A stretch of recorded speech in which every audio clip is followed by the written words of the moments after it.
ولا تنکحوا عدوا، اور نہ ہی جنگ میں کسی دشمن کو نقصان پہنچا سکتا ہے،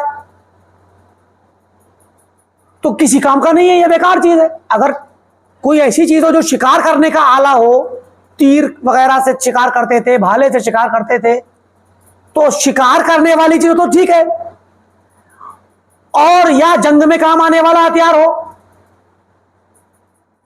وَلَكِنَّهَا تَفْقَعُ الْعَيْنَ، لیکن ہاں اتنا ہے کہ یہ پتھر جو ہے کسی کی آنکھ پھوڑ دے گا، کیونکہ چھوٹا سا پتھر ہے، دور سے آ کے لگے کسی کی آنکھ میں کسی کا آنکھ پھوڑ دے گا۔ وَتَكْسِرُ السِّنَّ، یا کسی کا دانت توڑ دے گا۔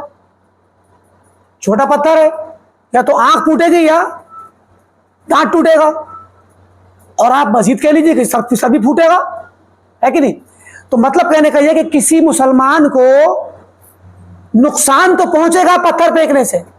کوئی کھیلے گا جنگل میں، میدان میں، پتھر پھینک پھینک کر کے، تو کسی آنے جانے والے شخص کو نقصان تو پہنچے گا، لیکن اس سے فائدہ کچھ نہیں ہے۔ یہ حدیث کے الفاظ ہیں میرے۔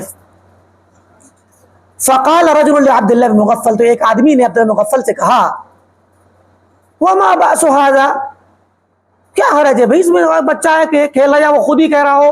عام طور پہ بعض روایتوں میں آتا ہے کہ اس نے خود اعتراض کیا، اس میں کیا حرج ہے بھائی، اگر پتھر سے کھیل رہا ہوں، پھینک رہا ہوں، کیا ہو گیا؟ فقال انی احدثک عن رسول اللہ صلی اللہ علیہ وسلم، میں تمہیں حدیث سنا رہا ہوں اللہ کے رسول کی، وتقول هذا، اور تم یہ کہہ رہے ہو کہ جو اس سے کیا حرج ہے؟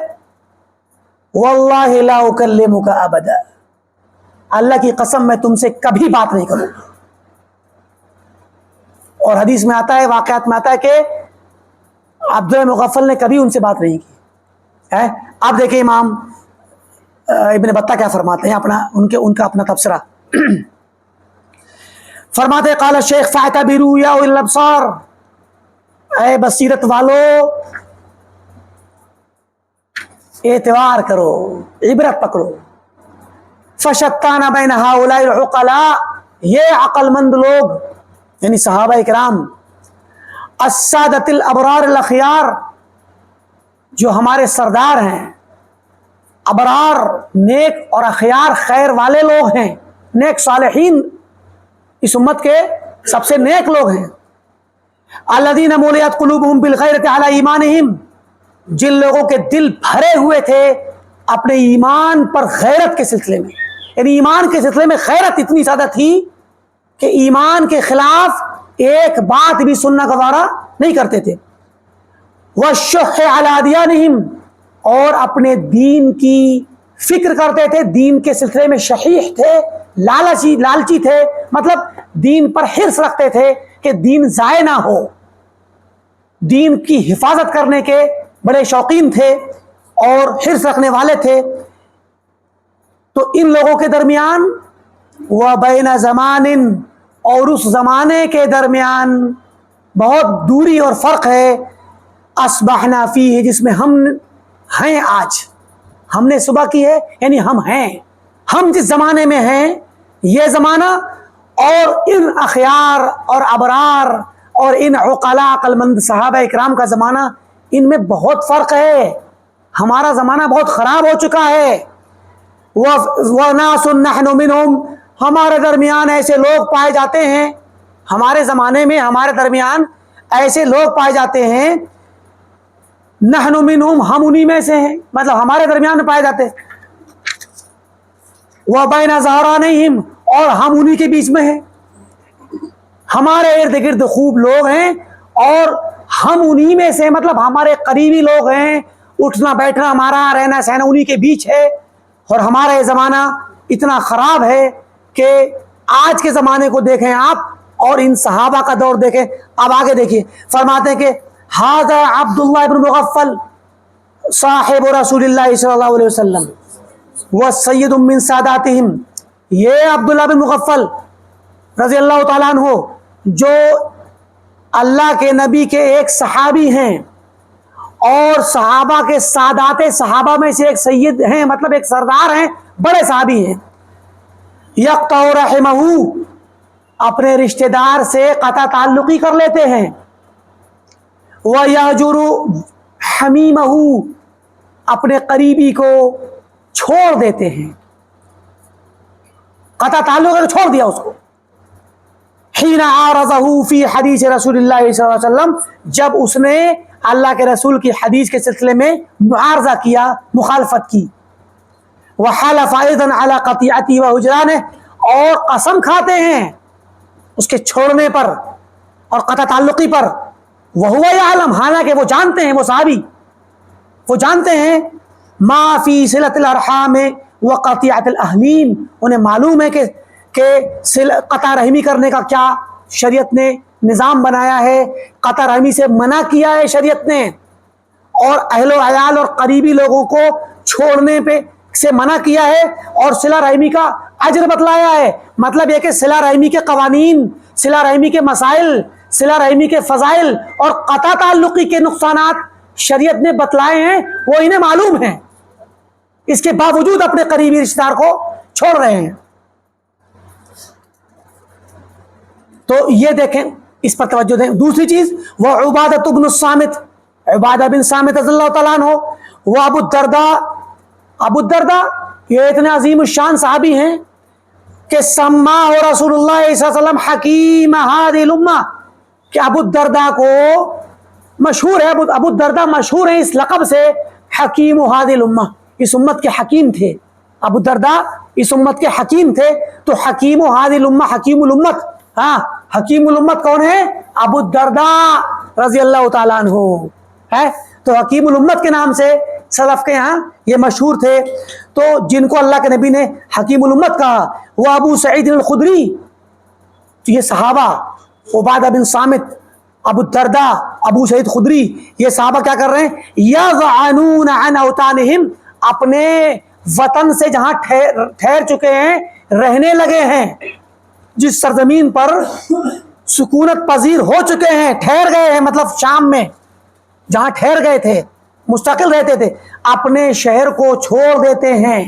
یضعنون، سفر کر جاتے ہیں اپنے شہر سے، ویتنقلون عن بلدانہم، اور اپنے علاقے کو چھوڑ کر کے منتقل ہو جاتے ہیں دوسری جگہ. ویظہرون الہجرۃ لاخوانہم، اور اپنے بھائیوں کو، جو مسلمان بھائی ہی تھے مگر انہوں نے مخالفت کی تھی، سنت کے خلاف گئے تھے، تو اس کی وجہ سے کیا کرتے ہیں؟ ان کو ہجرت کر کے اس ہجرت کو ان کے چھوڑنے کا اظہار کرتے ہیں باقاعدہ، کہ میں تمہیں چھوڑ کر جا رہا ہوں، تمہارے ساتھ نہیں رہوں گا اس زمین پہ جہاں تم ہو. یہ معمولی چیز نہیں ہے، اس کو معمولی نہ سمجھیں آپ، اور ہلکی چیز نہ سمجھیں. ان چیزوں کو اپنے ذہن میں رکھنا ہے، اور ان چیزوں پر ہمیں اپنے منہج کو، اپنی زندگی کو بنا کے رکھنا ہے. آپ دیکھ لیجئے ان واقعات میں کسی صحابی نے کوئی اور تفصیل کی ہے کیا؟ فوراً سننے کے بعد فوراً، کیونکہ وہ دیکھ رہے ہیں کہ جس طریقے سے یہ معارضہ کیا گیا ہے، حدیث کا معارضہ جس انداز میں کیا گیا ہے، اصل مسئلہ اس حدیث کا نہیں ہے کہ ایک حدیث کا معارضہ کر دیا، مسئلہ اس ذہنیت کا ہے جو ذہنیت پیچھے کام کر رہی ہے حدیث کے خلاف آواز اٹھانے پر. مسئلہ اس ذہنیت کا ہے. ورنہ ایک مسئلے کا ہوتا کہ بھئی درہم و دینار کا یا کسی بھی چیز کا، تو وہ کہتے کہ بھائی یہ آپ جو کہہ رہے ہو وہ غلط ہے، حدیث میں سے بات ختم ہو گئی، نرمی سے بتا دیتے. مگر نرمی کا مقام یہاں نہیں ہے. کیوں؟ کیونکہ یہاں پر بات رائے کی ہے، اور رائے کا مطلب ہوتا ہے کہ ذہن و دماغ میں بیٹھا ہوا طریقہ، سوچ، ایک سوچ ہے یہ، جو سوچ ایک اس انسان کے ذہن میں کام کر رہی ہے، اور وہ انسان اسی طرح زندگی گزار رہا ہے، اور حدیث کے سنتے ہی حدیث کو رد کر رہا ہے اپنی سوچ سے.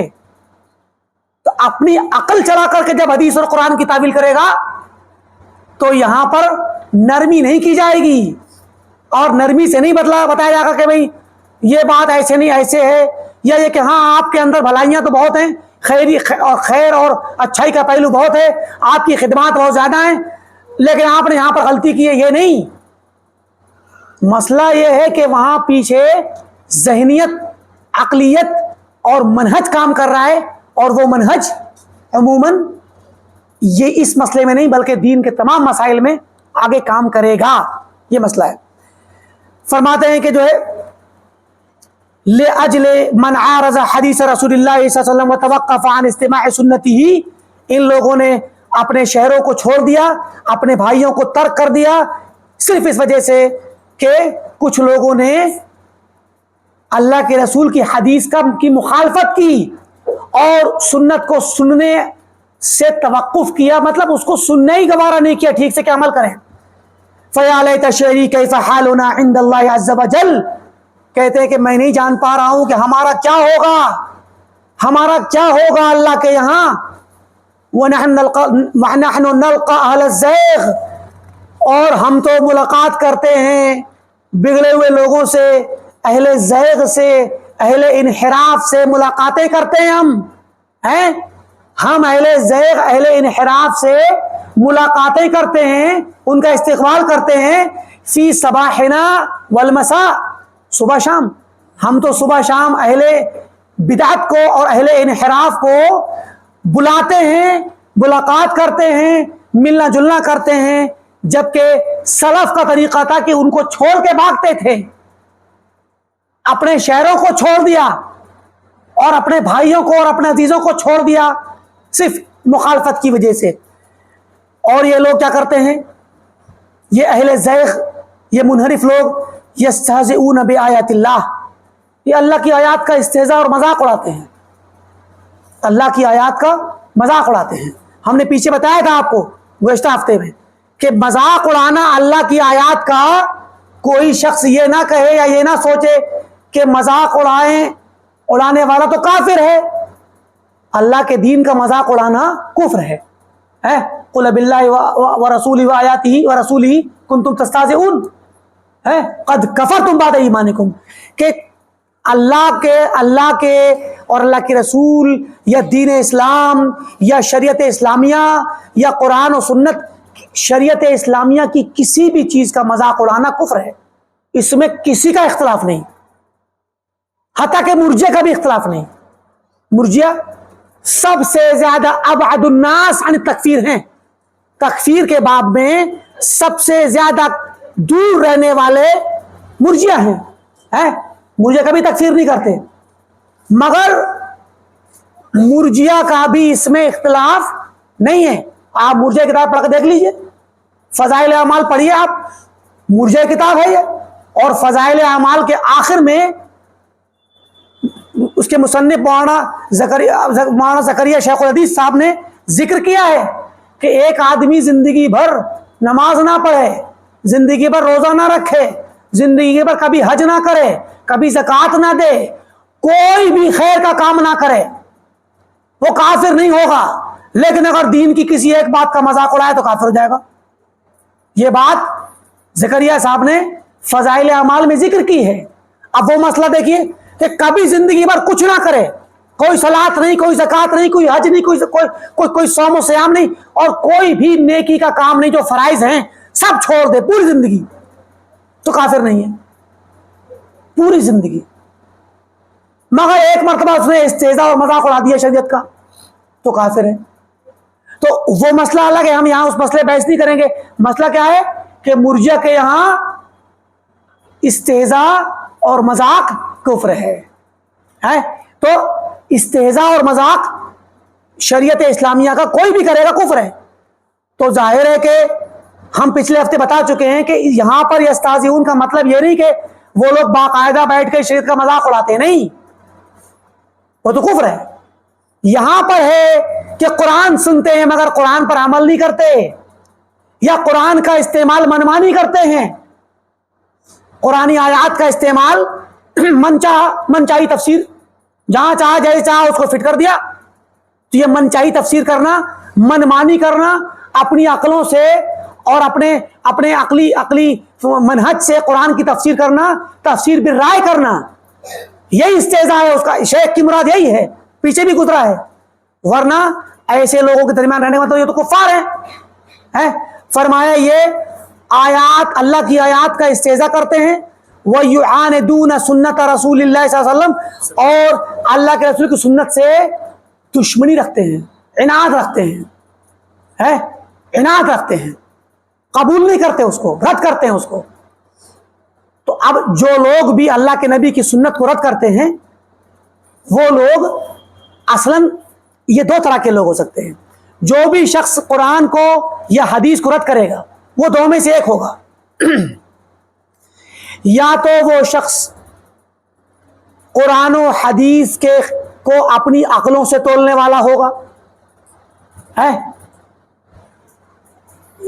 یا اپنی عقلوں سے وہ خود تولنے والا نہیں ہے لیکن وہ متبع ہوگا ایسے شخص کا جو اپنی عقل سے اس کی تفسیر کرتا ہے، تفسیر بھی رائے، تو صاحب شبہہ ہوگا، صاحب ہوا ہوگا.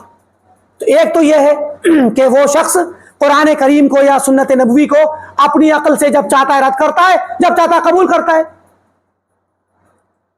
اور دوسرا شخص وہ ہوگا جو قرآن و سنت کو قبول نہیں کرے گا کسی دوسرے کی عقل، دوسرے کی رائے کی وجہ سے، اس کے فتوے کی وجہ سے. یعنی ایک شخص ہے جو قرآن کو یا حدیث کو قبول نہیں کرتا، تعویل کر دیتا ہے کیونکہ اس کے دماغ میں اس کا منہج ہی عقلانی ہے. جیسے ماتریدی اور اشعری اور معتزلی اور جہمی، یہ لوگ کیا کرتے ہیں، ان کا منہج کیا ہے، عقلانی ہے. تو اب یہ لوگ قرآن کی آیت آئی اپنے منہج کے خلاف، اپنے مذہب کے خلاف تعویل کر دی تو رد کر دیا اس کو. حدیث آئی اپنے مسلک کے خلاف، اس کو ترک کر دیا. تو یہ مسلک کون سا عقلی، یہ مسلک کون سا عقلی. اب یا تو خود کسی انسان کا خود کا گھڑا ہوا ہو یا وہ کسی اپنے آبا و اجداد سے یا اپنے علماء سے لیا ہوا ہو. اور ایک شکل ہے، یہ مسئلہ ہو گیا عقیدے کا، اور ایک مسئلہ ہوتا ہے فقہیات کا، کہ فقہ میں وہ کسی امام کا قول لیتا ہے جس امام کا قول قرآن کے یا حدیث کے خلاف ہے. عموماً قرآن کے خلاف تو نہیں ہوتا لیکن حدیث کے خلاف ہوتا ہے زیادہ تر. اور وہ رائے اس کی امام کی فقہی مسائل میں ہے اور وہ رائے کیا ہے، حدیث کے خلاف ہے. تو اپنے امام کے قول کی وجہ سے حدیث کو چھوڑ دیتا ہے. تو یہ دو وجہ ہوتی ہیں قرآن کو یا سنت کو چھوڑنے کی. تو یہ لوگ کیا کرتے ہیں، سنت رسول کے خلاف کھڑے ہیں اور سنت رسول کو چھوڑتے ہیں اور اس کے خلاف عناد رکھتے ہیں. آگے فرمایا حائدین عنہا، حدیث سے مائل ہیں، دور ہیں، حدیث کو قبول نہیں کرنا چاہتے، مڑ جاتے ہیں دائیں بائیں. حدیث آئی دائیں بائیں مڑ گئے، چھوڑ گئے اس کو. وَمُلْحِدِينَ فِيهَا، اور ان میں الحاد کرتے ہیں، اللہ کی آیات میں الحاد کرتے ہیں. تو اللہ کی آیت میں الحاد کیا ہے، اللہ تعالیٰ کی آیات میں الحاد کیا چیز ہے. اللہ تعالیٰ کی آیات میں الحاد یہ ہے کہ یا تو انسان اللہ کی آیات کو قبول ہی نہ کرے، تسلیم نہ کرے، یا ایک سب سے بڑا الحاد تو کفر ہے، یا اللہ کی آیات کو قبول تو کرے ظاہری طور پہ لیکن اس کے معنی کو قبول نہ کرے. معنی کو قبول نہ کرے کیا مطلب، کہہ کہ اس کا معنی ہمیں نہیں پتا، یہ اس کا معنی کہ مخاطب ہم نہیں ہیں، یا یہ ظاہری معنی مراد نہیں ہے، جو کہا گیا ہے وہ مراد نہیں. آیت کو متشابہ قرار دے دے اور کہ نہیں یہ آیت متشابہ ہے. اس سلسلے میں مسلمانوں کے بہت سارے فرقوں میں اس طرح کی رائے پائی گئی ہے. فلاسفۃ الاسلام، اسلامی تاریخ میں جو فلاسفہ گزرے ہیں، ابن رشد، ابن سینا، الفارابی، ابن سبعین، یہ سب جو بڑے بڑے فلاسفر گزرے ہیں، متفلسفہ اسلامی فلاسفر،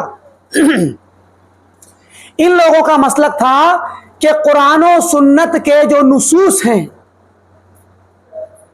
قرآن و سنت میں جو کچھ کہا گیا ہے، اس کا ظاہری معنی تو مراد ہے عوام کے لیے، لیکن اس ظاہری لفظ میں جو معنی نکل رہا ہے وہ حقیقت امر نہیں ہے. کیا مطلب، یعنی وہ کہتے تھے کہ مثلا قرآن میں کہا گیا کہ آخرت کے متعلق بہت سی آیات ہیں، ان الساعۃ آتیۃ لا ریب فیہا، کہ قیامت آنے والی ہے. بہت سی قرآن کی آیات ہیں، هل اتاک حدیث الغاشیہ، جگہ جگہ پورے قرآن میں اللہ نے آخرت کے بارے میں خبر دی ہے. وبالآخرۃ هم یوقنون. تو اب ان لوگوں کا کہنا یہ تھا، فلاسفۃ الاسلام کا یعنی اسلامی تاریخ میں جو بڑے بڑے فلاسفر گزرے ان کا، کہ آخرت آئے گی یہ خطاب جمہوری ہے. کیا ہے؟ خطاب جمہوری. خطاب جمہوری کا مطلب ہوتا ہے جس طرح جمہوریت میں ہمارے ہاں نیتا لوگ آ کر کے جب تقریر کرتے ہیں تو جمہور یعنی عوام کو خطاب کرتے ہیں، تو عوام کے من پسند باتیں کرتے ہیں، ایسی باتیں جو عوام کو چاہیے ہیں. عوام چاہتی ہے کہ ترقی ہو، عوام چاہتی ہے کہ ملک میں خوشحالی آئے، غربت دور ہو، طرح طرح کی چیزیں، تو وہی باتیں کریں گے، وہی وعدے کریں گے، عوام خوش ہو جاتی ہے. لیکن بولنے والے کی وہ مراد ہوتی ہی نہیں ہے، وہ تو صرف عوام کے دل کو لبانے اور ان کو خوش کرنے کے لیے بولتا ہے، اور نہ وہ وعدے پورے کرتا ہے عمومی طور پہ. الا ماشاء اللہ کچھ لوگ ایسے بھی ہوتے ہیں جو اپنے وعدے پورے بھی کرتے ہیں، چاہے پورے یا جزوی. لیکن جمہوری خطاب میں کیا ہوتا ہے کہ عوام کے من کی بات کی جاتی جس سے عوام خوش ہو، جو عوام سننا چاہتی ہے. تو ان لوگوں کا کہنا ہے کہ عوام چاہتی ہے کہ ایک دن آخرت کا ہونا چاہیے ہے، اور ایک دن لوگوں کو سب کو اکٹھا کر کے سزا اور جزا ملنی چاہیے. دنیا میں ایک طاقتور ہے، ایک کمزور ہے، تو طاقتور اگر ظلم کرے گا تو کمزور انسان بیچارہ مظلوم رہے گا. اگر اس کا سامان یا اس کا مال چھین لے گا یا جو بھی ظلم کرے گا تو کمزور تو بیچارہ کبھی بھی اپنا حق لے نہیں پائے گا. تو بھائی اندر سے فطرت کہتی ہے کہ ایک دن تو ہونا چاہیے، کوئی نہ کوئی تو فیصلہ کرنے والا ہونا چاہیے. تو عوام چاہتی ہے کہ آخرت کا دن ہو، یہ عوام چاہتی ہے. تو ابن سینا اور ابن رشد اور یہ فلاسفہ کہتے ہیں کہ شریعت اسلامیہ نے عوام کے طور پہ عوام کو خوش کرنے کے لیے یہ باتیں کہہ دی ہیں، ورنہ حقیقت امر ایسی نہیں ہے. حقیقت میں کوئی قیامت وقت نہیں آنی ہے، اور آئے گی بھی تو ایسے بعث نہیں ہوگا. بعث اس طرح سے مطلب یہ بات ابن سینا کی اور ابن سبعین کی اور ابن رشد وغیرہ کی ہم مطلب ایک طرح سے خلاصہ بتا رہے ہیں. ایسا نہیں کہ سب باتیں ایک کی ہیں اور ہر ایک کی مکمل ہیں. کسی نے بعض نے آخرت کا اقرار کیا ہے، لیکن ابن رشد نے آخرت کا اقرار کیا مگر بعث روحانی کا کیا ہے، بعث جسمانی کا نہیں. سمجھے کہ نہیں؟ وہ مسئلہ دوسرا ہے. مطلب کہنے کا یہ کہ لیکن اصل پوائنٹ یہ وہ کہنا چاہتے ہیں کہ آخرت یا شریعت نے جو کچھ بھی حکم دیا ہے، شریعت کے جتنے بھی نصوص ہیں، ان سب میں ان کا ظاہری معنی مراد تو ہے شریعت چاہتی کہ عمل کرو، مگر یہ سب حقیقت نہیں ہے. حقیقت میں وہ سب ہے ہی نہیں. مثلا اللہ تعالیٰ کے بارے میں کہا گیا وہ سب حقیقت کچھ نہیں ہے، بس کہہ دیا گیا ہے. آخرت کے بارے میں کہہ دیا گیا حقیقت کچھ نہیں ہے، امر واقع کچھ نہیں ہے، بس کہہ دیا گیا ہے. یہ خطاب الجمہور خطاب تخیلی ہے، خیالاتی ہے، خیالاتی خطاب ہے. اس بات کو ابن قیم رحمۃ اللہ علیہ نے نقل کیا ہے، اور ابن ابی العز نے نقل کیا ہے، ابن تیمیہ نے نقل کیا. یہ بات مشہور ہے علماء کے یہاں اور ان کی کتابوں میں موجود ہے، یہ کوئی تہمت نہیں ہے. تو اب کیا ہوا کہ انہوں نے کیا کیا، اپنی عقل سے شریعت کے نصوص کے متعلق کیا فیصلہ کیا. بظاہر تو شریعت کے نصوص کو قبول کیا، لیکن اس کے معنی کے متعلق کیا کہا، اعتقاد کیا رکھا کہ اس کے معنی میں حقیقت کی ترجمانی نہیں ہے. تو ایک تو یہ شکل ہوئی الحاد کی ہے، آیات اللہ میں الحاد کی ایک شکل کیا ہے، سرے سے قبول نہ کرو. ایک شکل ہے ظاہری قبول کر لو، حقیقت کے اعتبار سے اعتقاد نہ رکھو. اور ایک شکل ہے کہ ظاہری طور پہ قبول کرو اور یہ کہو کہ ظاہری معنی مراد نہیں ہے. انہوں نے کہا فلاسفہ نے کہ ظاہری معنی مراد ہے، مگر یہ ظاہری جو معنی ہے وہ حقیقی معنی نہیں ہے. اور ایک فریق کہتا ہے کہ نہیں، قرآن کی آیات اور احادیث، خاص کر احادیث صفات، آیات صفات، کہ یہ ظاہری معنی ہم آیات تو قبول کرتے ہیں مگر ظاہری معنی جو نکل کے آ رہا ہے یہ مراد نہیں ہے، اس کا معنی دوسرا ہے. وہ کیا ہے؟ وہ تعویل سے پتہ چلے گا. ہم تعویل کریں گے. جو کہا گیا الرحمن علی العرش استویٰ، تو یہ استوا کا معنی قائم اور مستوی ہونا اور اوپر ہونا مراد نہیں ہے. ظاہری معنی مراد نہیں ہے، دوسرا معنی مراد ہے. تو یہ بھی ایک طرح کا الحاد ہے اللہ تعالی کی آیات میں ہے. اور ایک الحاد یہ ہے کہ کوئی انسان آیات میں تحریف کرے، لفظی تحریف کرے، یہ بھی الحاد ہے. معنوی تحریف کرے، یہ بھی الحاد ہے. اور یہ بھی الحاد ہے، لحد کہتے ہیں سائڈ میں ہونا. لحد اس قبر کو کہتے ہیں جو بغلی قبر ہوتی ہے نا، قبر پہلے گڈھا کھودا جاتا ہے، پھر سائڈ میں کو ایک طرف کو اندر کو کھودی جاتی دیوار کے نیچے کو، تو وہ ہوتی ہے لحد. تو لحد کے معنی کیا ہوتا ہے؟ سائڈ میں ایک طرف کو مائل ہونا. تو یہ بھی الحاد ہے کہ کوئی انسان قرآن کی آیت سننے کے بعد یا حدیث نبوی سننے کے بعد سب کچھ کہہ کے میں اس کو قبول کرتا ہوں، ایمان لاتا ہوں، مگر عمل نہ کرے، مانے ہی نہ، اپنے امام کی بات پہ چلے یا اپنی منمانی کرے، تو منمانی کرنا بھی الحاد ہے. کیوں؟ کیونکہ وہ قرآن پر یا حدیث پر نہیں چل رہا. اب یا تو وہ پورے قرآن پر نہیں چلے گا یا پوری حدیث نبوی پہ نہیں چلے گا، تو وہ مکمل طور پہ ملحد ہوگا پورا. اور اگر کوئی جزوی طور پہ ایسا کرے گا، کسی ایک آیت میں، دو آیت میں، یا کسی خاص ٹاپک پہ، کسی خاص موضوع پہ، کسی خاص باب کی آیتوں میں اور احادیث میں ایسا کرے گا، تو وہ اس باب میں، اس دائرے میں، اس چیپٹر میں ملحد کہلائے گا. بات سمجھ آ رہی ہے نا؟ ہاں. تو فرمایا کہ یہ لوگ الحاد کرتے ہیں قرآن کی آیات میں اور اللہ کے نبی کی احادیث میں. سلمنا اللہ و ایاکم من الزیغ والزلل. اللہ تعالی ہمیں اور آپ کو انحراف سے اور پھسلنے سے محفوظ رکھے. ہے تو یہ امام ابن بطح رحمۃ اللہ علیہ کا خلاصہ تھا. آگے دیکھیں، فرماتے ہیں اپنی سند سے، کہتے ہیں کہ فضل بن زیاد کہتے ہیں کہ سمعت ابا عبداللہ احمد بن محمد بن حنبل یقول نظرت فی المصحف. امام احمد بن حنبل کے متعلق کہتے ہیں فضل بن زیاد کہ میں نے، امام احمد فرماتے ہیں کہ میں نے مصحف میں دیکھا، قرآن میں غور کیا، فوجدت فیہ طاعت رسول اللہ صلی اللہ علیہ وسلم فی 33 موضعا. تو میں نے پایا کہ قرآن کے اندر اللہ کے رسول صلی اللہ علیہ وسلم کی اطاعت کا حکم دیا گیا ہے 33 جگہوں پر.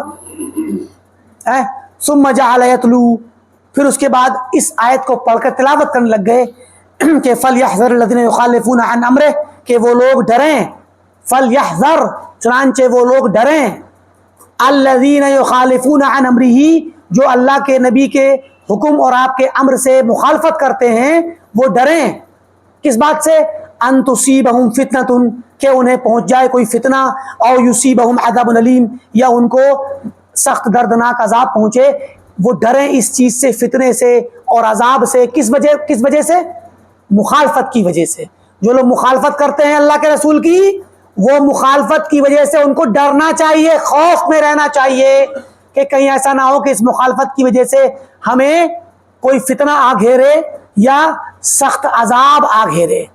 فتنہ کے معنی آزمائش ہوتا ہے، فتنہ کے معنی آزمائش اور امتحان، ابتلا. لیکن یہ آزمائش اصل میں ہونے کے بعد جب حالات بگڑ جاتے ہیں تو برے حالات کے لیے فتنے کا استعمال ہوتا ہے کہ بندہ فتنے میں پڑ گیا، یعنی اس کے حالات بگڑ گئے، خرابی کی طرف چلا گیا، آزمائش ہوئی مگر خرابی میں چلا گیا، تو یہ فتنہ ہے. قال وسمعت ابا عبداللہ یقول، کہتے میں نے ابو عبداللہ امام احمد کو کہتے ہوئے سنا، من رد حدیث النبی صلی اللہ علیہ وسلم، جو اللہ کے نبی کی حدیث کو رد کرے گا، فہو علی شفا ہلاکہ، تو وہ ہلاکت کے دہانے پہ کھڑا ہے، ہلاک ہونے والا ہے، ہلاکت کے دہانے پہ کھڑا ہوا ہے، وہ گر پڑے گا، ہلاک ہو جائے گا جس نے اللہ کے رسول کے حدیث کو رد کیا. قال الشیخ، شیخ ابن بطح رحمۃ اللہ علیہ فرماتے ہیں، فاللہ اللہ اخوانی، میرے بھائیو، اللہ کا واسطہ، اللہ اللہ ہے، اللہ کا واسطہ، اللہ سے ڈرو، اور احذروا مجالست من قد اصابت الفتنہ، اس کے پاس بیٹھنے سے ڈرو جس کو فتنے نے گھیر لیا ہے، جس کو فتنہ پہنچ چکا ہے. جو آدمی مفتون ہے، یعنی جو شخص کتاب و سنت کی مخالفت کرتا ہے، کتاب و سنت اور سلف کے طریقے کے خلاف ہے، بدعت کے راستے پر چلتا ہے تو ایسے آدمی کے پاس بیٹھنے سے ڈرو۔ فزاغ قلبہ، اس کو فتنہ پہنچا اور فتنے کے نتیجے میں اس کا دل منحرف ہو گیا۔ وعشیت بصیرتہ، اور اس کی بصیرت اندھی ہو گئی ہے۔ بصر تو کہتے ہیں آنکھ سے دیکھنا، اور بصیرت دل سے، دل میں جو فقہ ہوتی ہے، دل اندھا ہو گیا اس کا۔ واستحکمت للباطل نصرتہ، اور باطل کی مدد کرنے کا جذبہ اس کا مضبوط ہو گیا۔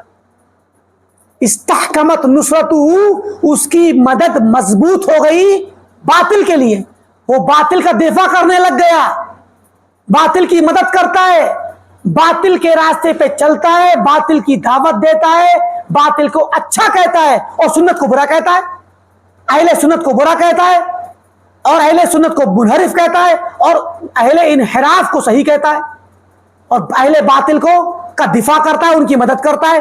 استحکمت للباطل نصرتہ، اور باطل کے لیے اس کی مدد مضبوط ہے، یعنی ہمیشہ باطل کی مدد کرتا ہے، اہل باطل کی مدد میں نکلا ہوا ہے اور ان کی مدد کر رہا ہے، ان کا دفاع کر رہا ہے اور سنت والوں کے خلاف آواز اٹھا رہا ہے۔ فَهُوَ يَخْبِطُ فِي عَشْوَا، وہ خبط میں ہے۔ خبط عشوا، عشوا کہتے ہیں ایسی اونٹنی کو جو اندھی ہو، رات میں چلتی ہو، اور خاص کر وہ رات میں چلنے والی اونٹنی جو دائیں بائیں ٹامک ٹوئیاں ادھر ادھر چلے، ہر چیز کو دبائے، ہر چیز کے اوپر پیر رکھے، ہر چیز کو توڑ پھوڑ کر کے نکل جائے، وہ اسے بولتے خبط عشوا ہے۔ بے ترتیب ادھر ادھر بھاگ کر کے چلنے والی اونٹنی، سب کچھ، جہاں اونٹ تو اتنا بھاری جانور ہوتا ہے کہ جس چیز پہ پیر رکھے توڑ پھوڑ کر دے گا، تو کہتے ہیں کہ جو ہے، جو انسان غیر بصیرت سے ہٹ کر کے کام کرتا ہے اسی کہتے ہیں یخبط خبط عشوا۔ یہ ایک عربی زبان کا محاورہ ہے۔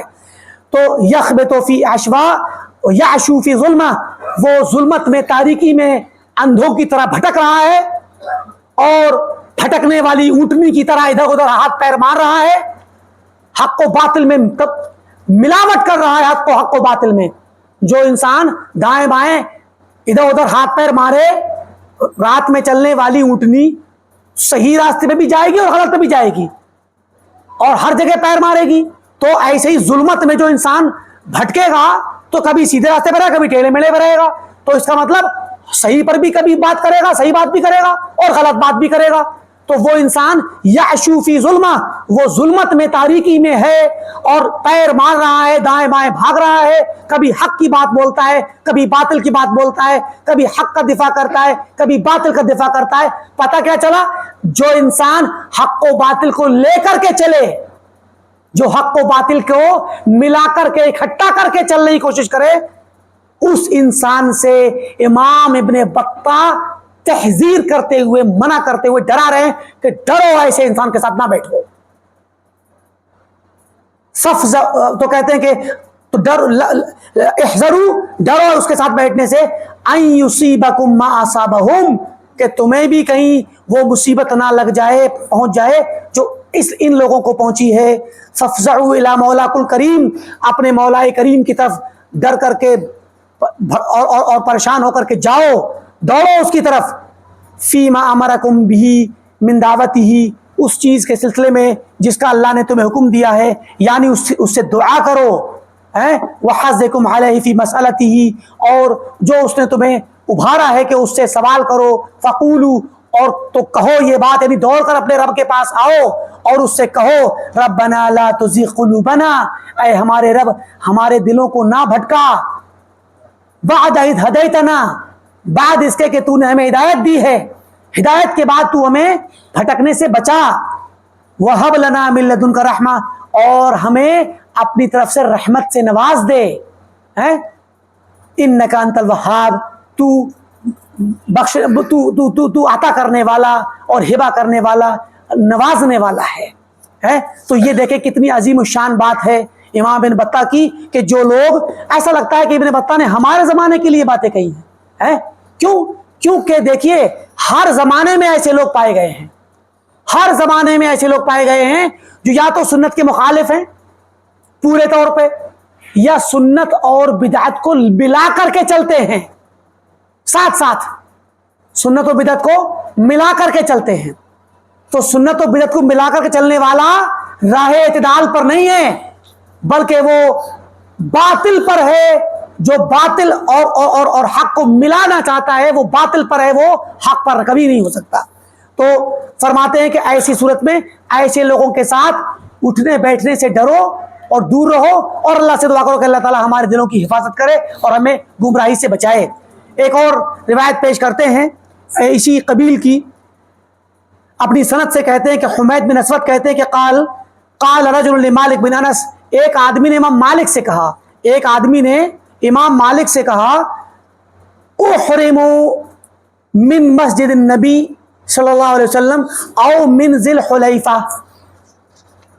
امام مالک مدینے میں رہتے تھے، اور مدینہ میں جو مکہ جانے کے لیے، عمرے یا حج کے لیے جانے کے لیے، احرام باندھنے کے لیے مدینہ مطلب مسجد نبوی سے کچھ دور 15-20 کلومیٹر دور ایک جگہ ذو الحلیفہ ہے، ابیار علی بھی کہتے ہیں اس کو، تو وہاں پر وہ میقات ہے اہل مدینہ کا۔ اب تو خیر وہ مدینہ ہی میں شامل ہو گیا، مدینہ بہت بڑا شہر پھیل گیا دور دور تک، پہلے کے وقتوں میں مدینہ شہر چھوٹا سا تھا، تو یہ شہر سے نکل کے تھا یہ مقام۔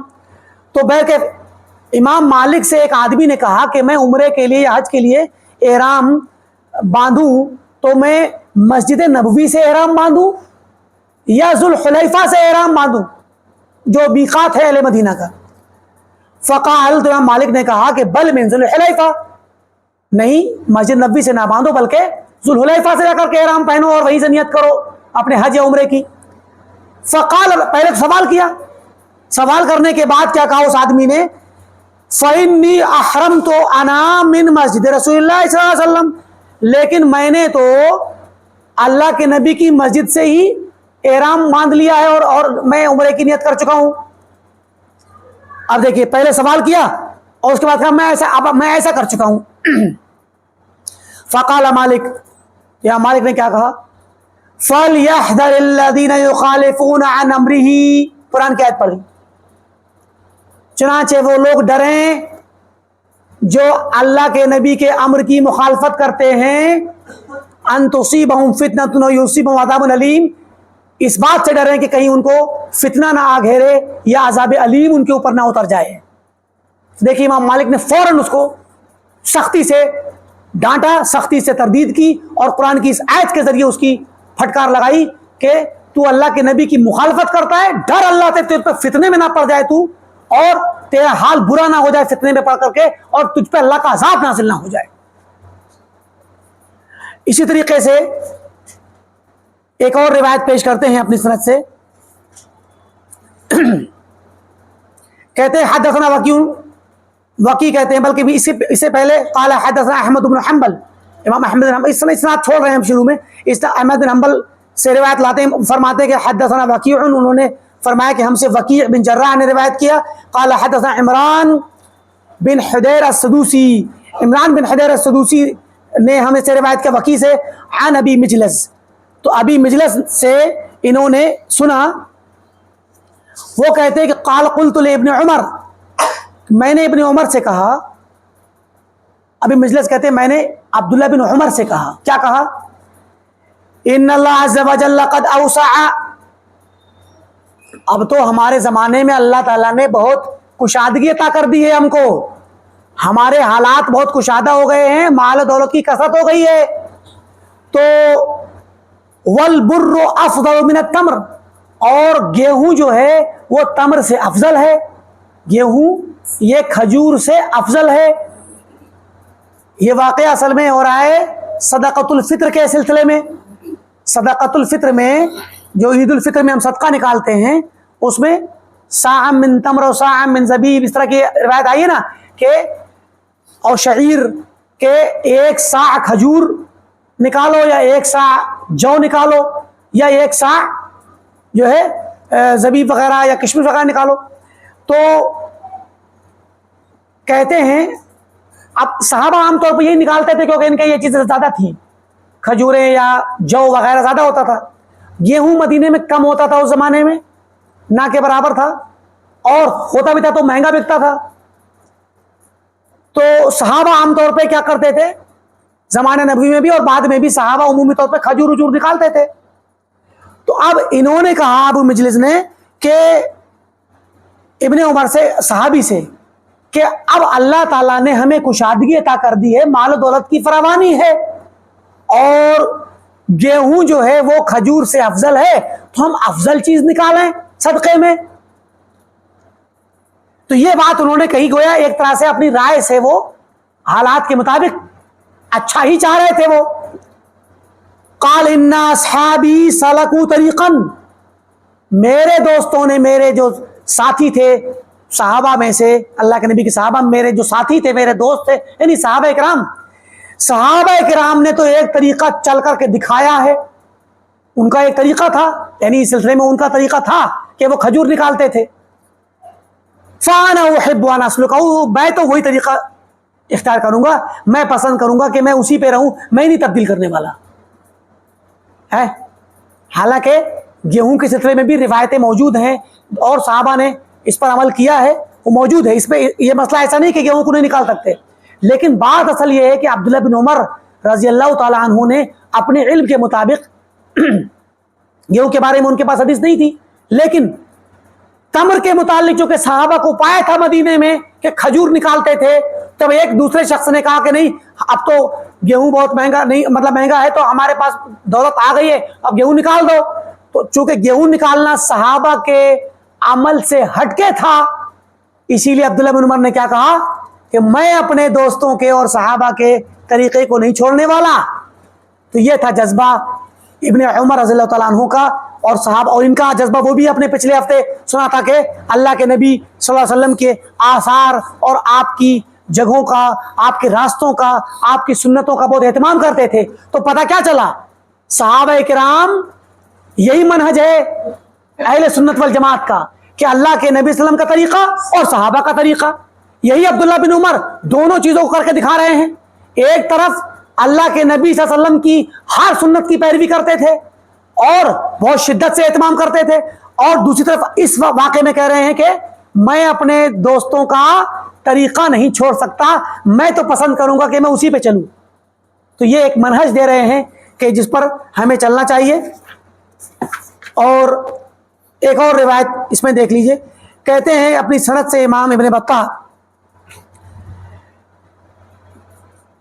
قال حدثنا بقية بن وليد قال حدثنا سواد بن زياد وعمر بن مهاجر عن عمر بن عبد العزيز انه كتب الى الناس. عمر بن عبد العزیز رحمۃ اللہ علیہ جو بہت مشہور خلیفہ ہیں, انہوں نے لکھا لوگوں کو, اپنے ولاد کو اور لوگوں کو سنانے کے لیے کہ لوگوں سے کہا جائے لا رأی لأحد مع سنت سنہا رسول اللہ صلی اللہ علیہ وسلم, کسی بھی شخص کی کوئی بھی رائے نہیں مانی جائے گی اس سنت کی موجودگی میں جو اللہ کے رسول کی ہے, یا اللہ کے رسول صلی اللہ علیہ وسلم نے جس سنت کو کر کے دکھایا ہے یا بیان فرمایا ہے.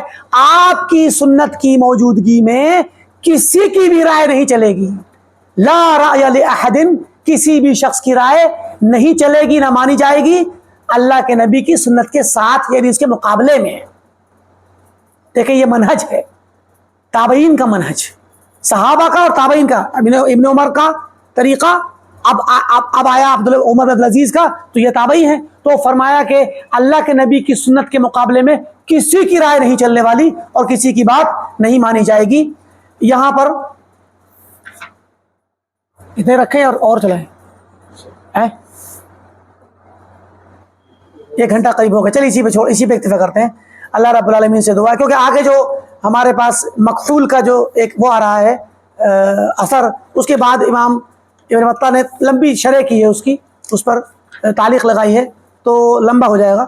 اسی پہ اکتفا کرتے ہیں. اللہ رب العالمین سے دعا ہے کہ اللہ تعالی ہمیں سنت نبی پر چلنے کی توفیق دے, اللہ تعالی ہمیں صحیح منہج کو سمجھنے کی توفیق دے, صحابہ کے طریقے پر, اللہ کے نبی کے طریقے پر, سلف صالحین کے طریقے پر چلنے کی توفیق دے. وآخر دعوانا الحمدللہ رب العالمین, والسلام علیکم ورحمۃ اللہ وبرکاتہ.